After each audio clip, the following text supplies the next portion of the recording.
When it comes to doing the absolute best you can in a game, the right gear can make a huge difference in pushing you to the next level, and Razer has sponsored today's video to showcase two excellent options that have actually been some personal favorites of mine and have been my go-tos for Xbox specifically: the Razer Wolverine V3 Pro and the Razer BlackShark V2 Pro for Xbox. Now, I want to talk about the Razer Wolverine V3 Pro first, but before that, I want to touch on what I think are the three main pillars of what you want to talk about when it comes to looking for the right Pro controller and really most good gaming accessories: comfort, quality, and customization. Comfort is a pretty straightforward concept.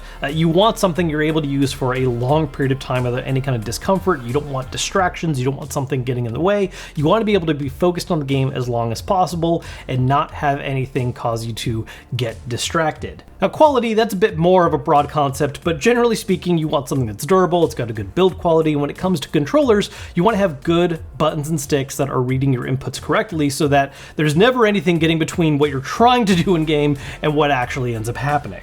And lastly, customization. You want an option that you're allowed to fine-tune to an extent so that it can fit your particular playstyle, or so you can adapt it to fit different specific gaming situations. Maybe because there are certain features and things you find useful for one game, but you don't necessarily want to have them in the other, and you need to be able to make sure and fine-tune what things you want to have for those. Now, all three of these are important things, and I think the Wolverine V3 Pro really knocks all of them out of the park. Let's start with comfort. Now, this is pretty straightforward, but the main things I really want to bring attention to on the Wolverine V3 Pro is its ergonomic shape and design and the rubber grip. The ergonomic shape, this is making sure that, the way the grip shape is designed and the way your hand wraps around it, it's just going to be something that feels nice and comfy in the hand. Nothing's digging in, nothing's going to feel too awkward to hold or place your fingers a certain way over a long period of time, and that is something that I really do enjoy about the Wolverine V3 Pro. The rubber grip is another layer of this, where this just gives a little bit more, a bit more push than you would get out of a hard plastic, and particularly if you're the type of person where maybe in more tense situations in the game, you're going to grip a little harder, dig your fingers into the controller a little bit. That rubber grip is going to make sure that that's not quite as painful on your hands and is going to keep you as comfortable as possible for a long period of time. It's also handy if you're the type to get sweaty hands, because that rubber texture is going to make sure that your fingers aren't slipping off the grip either. Like I said, this is a controller that has been a go-to for me for the past year, and I do find it to be extremely comfortable. I've been able to use it for very long gameplay sessions. I mean, I'm talking about stuff where I'm just playing games all day. It has not been an issue whatsoever. It is very comfortable. Quality, there's quite a long list of things to talk about. I actually think this is the pillar that the Wolverine V3 Pro in particular really focuses on. And the first feature I want to talk about is a personal favorite of mine: Mecha-Tactile buttons. This has been a signature feature of a lot of Razer Pro controllers and is one of my favorite things about Razer Pro controllers. It is why I have gone back to them time and time again. What this is it's a proprietary button type they use that is a hybrid approach of a mechanical and more traditional rubber membrane style button, where you have a bit of that soft push and feedback you'd get from a traditional button press, but you're also getting a clicky register once you've actually fully pressed the button down. This makes it a very comfortable experience to press the buttons, but also gives the ability to very rapidly press them. If there's a situation where you just need to button mash A as fast as you can, this is going to give you the ability to tap that in a way that you would just not get out of a traditional controller. It's functional, it's comfortable, it's just one of the things I've really enjoyed about Razer Pro controllers, and I think the Wolverine V3 Pro is just a further refinement of this feature. And it also extends, by the way, to the D-pad. It's not the exact same setup, but the D-pad is a circular design that has an upraised cross shape, so you still have that cross-style input if you want to feel for the 4 directions, but it offers a mechanical feedback for each of the 8 primary directions. This can be particularly useful if you're doing things like fighting games. If you're one of the pad players out there like myself, there are dozens of us, we will enjoy some of these features, but what it does is that makes sure that when you're doing things like rolling inputs, for instance, you get a really nice, clear, immediate feedback of knowing which directions you've pressed and knowing that you have moved the D-pad enough to have all those readings come in nice and cleanly. Now, as for the sticks, there's a couple different things I want to talk about, but the first thing to dive into right away is the fact that these are Hall effect sensor sticks. If you don't know what that means, this has been a pretty in-demand feature for a lot of controllers, not just Pro ones. A lot of people have been wanting to see these come in first-party controllers as well, and sadly, has not something enough companies have really been jumping on. But basically, the main selling point of Hall effect sensor sticks is that they cannot develop stick drift in the same way that traditional potentiometer sticks can. So if you've heard of things like like Joy-Con drift, or even with first-party Xbox and PlayStation controllers developing drift, where you're not even touching the stick, but it's reading a certain input and direction, or you're pushing one way and it's reading a slightly different other way. That's not something that can happen with Hall effect sensor sticks. The way the mechanism for it works just doesn't develop wear and tear over continued use like it would in traditional sticks, and so that is some wonderful peace of mind to something you just don't have to worry about on this controller. Now, on top of being Hall effect sensor sticks, another handy feature this offers that is a classic for Pro controllers is you do also have swappable stick caps. In the case of the Razer Wolverine V3 Pro, you have a pair of standard height concave stick caps. These are the standard ones the controller's going to have when you first open it up, but you can swap in two alternative options depending on if you need to use them for certain games. There's a shorter convex head. This is very useful for very fast inputs. For instance, you can put this on the right stick head if you need to be able to turn quickly, or you can put this on the left stick head if you need to be able to input movement as fast as you can. And then in the opposite direction of that is a longer tall neck stick with a concave head. What's nice about this is that it gives a much greater full range of motion, allowing for more precise control. So when you really need to have that extra bit of finesse and able to hone in your aiming, that is where that stick head is going to come in handy. And then last but not least, as far as traditional buttons and sticks go, the triggers. This is another thing that actually leverages a very nifty Razer special feature, which is their Pro Hyper triggers. What this does is it's basically a fancier, better version of what traditionally would more be seen as trigger stops. A lot of older Pro controllers would have a trigger stop feature where you could adjust, how far you have to pull the trigger for it to read as a full pull, and at its shortest, you just have to go a very quick, small distance to read as full pull, which is handy, but it wasn't always the most natural feeling thing, especially if you needed to rapid pull and you're trying to fire as quickly as you can. It just feels very odd because you're pulling the trigger and it's stopping you before what really feels like a proper full pull. It's something where it was functional, but not always the most comfortable. Razer Pro Hyper Triggers is an answer to that, where instead of being a short stop style feeling, when you flip the switch on these, it actually swaps between a traditional full pull, something you're still going to want to have for certain games like racing titles, for instance, or swapping over to instant actuation, where it's going to feel like an actual mechanical button press that is far more comfortable and natural feeling for rapid pressing. So if you're in a situation where you need to be able to pull the trigger as fast as you can, you want to do as many trigger pulls as you can as quickly as possible, it's going to feel way more natural on these than it would on traditional trigger stops. Now I want to begin to segue a little bit from quality over into customization, and the main feature I want to talk about first is one of the classics for Pro controllers, remappable buttons. In the case of the Razer Wolverine V3 Pro, there are 6 of them in total, 4 located on the back of the controller, as well as 2 up top between the triggers. Real quick note on that placement for those. Some people I think get a little confused about why there are 2 up top. One benefit is, well, there's just more buttons to work with on top of the 4 that are behind it. But where these really come in handy is actually for claw style grip. I personally don't use claw grip, so it's not a thing that I leverage as often. I've found times to use them, but if you are a claw grip style player, these 2 buttons are actually much more accessible than the ones on the back, and is a very handy place when you need to have extra remappable buttons to work with. And if you don't use claw grip and you're using a more traditional style, you do have the 4 on the back you can work with where your finger's going to naturally rest on them. One thing I do love to note about this is that sometimes when it comes to buttons that are placed where your hands are going to naturally rest on them, you can get a little worried about things like accidental misclicks. Not an issue I've had with the V3 Pro whatsoever. The tension required to do a full press is enough to where I've never accidentally clicked any of these 4 back buttons, and they're placed in just the right areas where my fingers can just rest on them lightly and I'm able to instantly click them whenever I need to. Which, another feature to segue to from that, just talking about customization, is app level features. The way you're able to remap these buttons is by making use of Razer's controller app. You can use this on Xbox or PC. It is not a PC only thing, so if you're an Xbox player, you have the ability to do that right on your system. You don't have to hook up the controller to another device. Always a headache when those situations happen.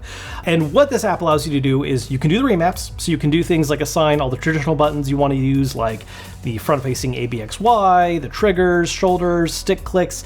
An additional handy one I like highlighting though is that you can also do what's called a clutch feature. What this does is you can design a sensitivity clutch where when pushing and holding that button down, it changes the sensitivity of your sticks. So if you're in situations where you want to have very precise, refined control, you can turn down the sensitivity while holding the button, or if you need very fast reactive stuff, you can turn it up to where it's just, lightly nudging the stick is immediately reading as a full tilt. This is a very handy way to give you the ability to, on the fly, change that sensitivity instead of having to, swap controller modes or something. Which, speaking of controller modes, that is something else the controller has to offer. While you're able to customize all these different profiles, you can have 4 of them in total that are stored on board the controller, and you can swap between in the app. Along with being able to do the button remaps, there are a bunch of other features you can fine-tune as well. For instance, enabling pro features like the digital and rapid triggers, calibrating the sticks, adjusting dead zones, and customizing the intensity of the controller's rumble. One other thing you can program as well, which is just an old classic with Razer, being able to customize the RGB effects on the Razer logo, where you can pick the color you want, the intensity, the brightness. You can turn it off if you don't like having lights on your controller, and you can of course always have it on a good old classic spectrum cycling, so it's just going to go through all the different colors. So that really covers the main 3 pillars. There are a couple of the things I do want to shout out about this controller real quick. Connectivity, for instance. One thing that's very nice about this controller is that when you're using it on an Xbox, you can rely on a direct wired connection or use the included 2.4 gigahertz dongle for a stable and strong wireless connection. On PC, you're able to use both these options as well, but there's an additional special option where when the controller is hardwired into the system, you can take advantage of a special 1000 hertz polling rate, which is extremely reactive. And then something that doesn't really impact the functionality of the controller itself, but this is always just a huge plus to me, and it's a very big pet peeve when Pro controllers don't have this: a carrying case. I am the type of person where when you give me small little swappable parts, I am going to lose them. It is an inevitability unless I have somewhere I can safely store them. So when it comes to things like the 2.4 gigahertz dongle, these swappable stick caps, there's a carrying case that you can put these away in along with the controller and the cable as well. You can just fit it all in one nice little place and they have a place to live. Very handy if you're also taking it for traveling at all. Just something that, again, if there's ever small losable parts, I lose my mind if I don't have a place to put them, and I love that this has a carrying case to not only protect the controller, but give everything a place to stay as well. All of these features come together to form what to me is a controller that is just pure quality, and again, has really been my main go-to for the past year. But a controller is really only half the equation. It's a very important part impacting what you're actually inputting into a game, but the other side of that is also having a good quality headset, something that's going to keep you immersed in the action and give you as much information as possible to work with. And that's where the BlackShark V2 Pro for Xbox comes in. First thing I want to note about this headset right away is the thing I noticed about it immediately the first time I used it: the comfort.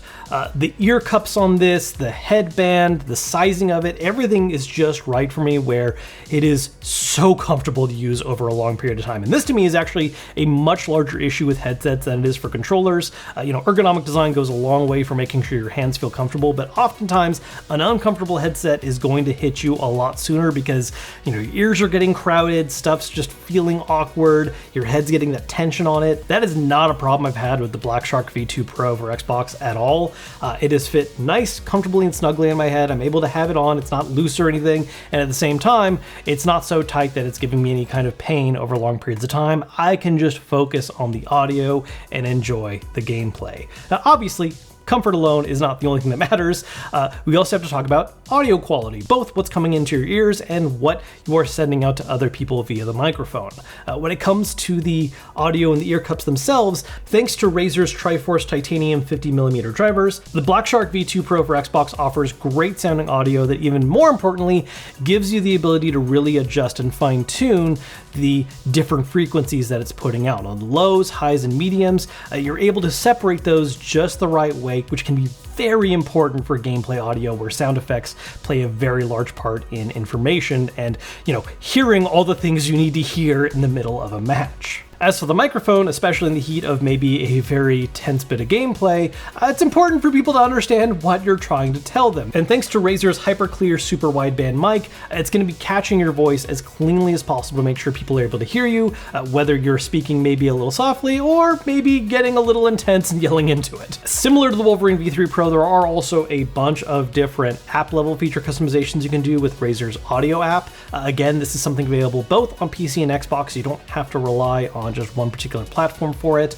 And this has a bunch of handy features. For one thing, there are multiple audio profiles that you can swap between, and you can actually do that with a button on the headset, but you're also able to customize these different profiles. So depending on how you prefer your audio sounding for in-game versus, say, watching a movie, you can fine-tune those. It also comes with onboard profiles that are specifically designed for certain popular FPS titles. So if there is a particular competitive game you play a lot, it comes with profiles already designed with those games in mind, and if for whatever reason it's not matching exactly what you need it to, you can further customize and fine-tune these profiles yourself as well using the app. Along with adjusting the audio EQ, you can also adjust the mic EQ as well. And there's a couple other little features you can turn off and on, for instance, a do not disturb mode. Speaking of the onboard controls, again, there is a button for being able to swap between your different audio profiles. Of course, you can power it on, and there is a single dial that is actually going to be functional for both not only adjusting the game volume up and down, but you can also swap it over to controlling game chat audio balance. So if you need to turn game volume up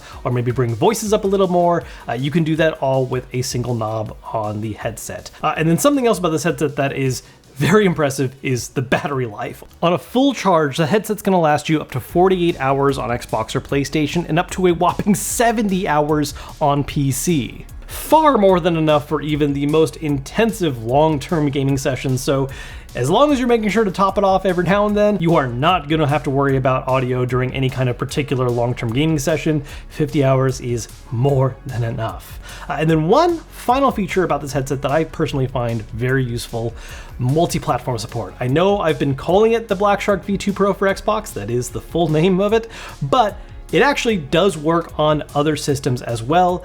Using the dongle that it comes with, you can also plug this into a PlayStation, you can use it with PC, you're able to use it across a variety of different devices, which I find to be very handy because I am swapping between different consoles, and having a single headset that works for all of them is just so convenient. So to sum it up, the BlackShark V2 Pro is giving you excellent comfort and durability, along with great sounding audio, both what's coming into your ears and what you're sending over to other folks through the microphone. They can also fine-tune just the way you like. Pair this with the Wolverine V3 Pro's refined control, and you have a combo that gives you the edge you need to do your absolute best. So that's just a little showcase of two honestly incredible peripherals.